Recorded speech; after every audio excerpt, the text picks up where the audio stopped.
সরকার বাস্তবে এত বড় সমর্থন নিয়ে দেশ চালাতে ব্যর্থ হচ্ছে। দুর্ভাগ্যজনকভাবে 15 মাস পরেও নিরপেক্ষতার পরীক্ষায় আপনারা এখনো পাশ করতে পারেন নাই। কিভাবে আমরা আপনাদেরকে অনেক কষ্ট করে পাস করানোর চেষ্টা করি, কিন্তু ভালো করে পাস করানোর জন্য যে নাম্বার পাওয়া দরকার সেই নাম্বারও, সেই স্কোর এখনো পর্যন্ত আপনারা করতে পারেন নাই। আগামী 2-2.5 মাসে কিভাবে স্কোর করবেন জানি না, কিন্তু আমরা আপনাদেরকে পাস করাতে চাই। কেন? কারণ এটা আমাদের সরকার, আমাদের সমর্থিত সরকার, এমন একটা সরকার যারা আমাদের মাথায় হাত দিয়ে বাস্তবে আমাদের বিরুদ্ধে আমি দেখছি অনেকগুলো কাজ তারা এগিয়ে নিচ্ছেন। সরকার এখনো পক্ষপাতদুষ্ট, কাউকে বুকে নিয়ে কাউকে পিঠে নিয়ে তারা হাঁটার চেষ্টা করছেন। ফলে মানুষ এই সরকারকে এখনো নিরপেক্ষ সরকারের চরিত্রে মানুষ এখনো দেখতে পাচ্ছে না।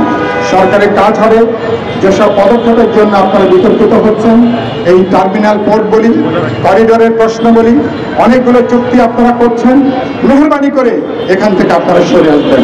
আর যেসব উপদেষ্টার জন্য আপনার সরকার বহু আগে বিতর্কিত হয়েছে, আপনার উচিত ছিল অনেক আগেই বিতর্কিত উপদেষ্টাদেরকে ওদের স্বপ্ন পূরণে পাশে থাকতে পেরে আমরা গর্বিত।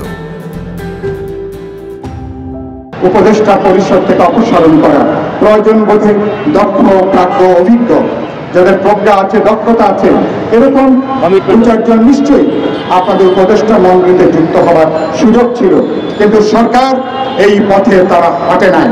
দেশ চলছে না, ঢাকা শহর কার্যত আজকে অচল। আপনারা দেখছেন গত 15 মাসে 35 থেকে 40 লক্ষ মানুষ দারিদ্র সীমার নিচে নেমে এসেছে। কয়েক লক্ষ মানুষ তারা চাকরি হারিয়েছেন, তারা কাজ হারিয়েছেন, এবং দেশে কোনো বিনিয়োগ নাই, বিদেশি বিনিয়োগ কার্যত বন্ধ এবং নিদারুণ সেখানে কর্মহীনতা আমরা দেখছি। একের পর এক গার্মেন্টস কারখানা বন্ধ হয়ে যাচ্ছে, মানুষের ঘরে ঘরে হাহাকার। এখনো 1 কোটি মানুষ রাতের বেলায় পেট পুরে না খেয়ে এখনো তাদেরকে ঘুমাতে যেতে হয়। শ্রমজীবী মানুষের জীবন একদিন চললে আরেকদিন কিভাবে চলবে জানি না।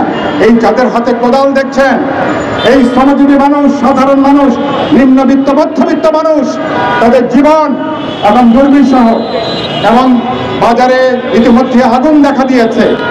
বাজারের যে অবস্থা, মানুষের ক্রয় ক্ষমতার বাইরে।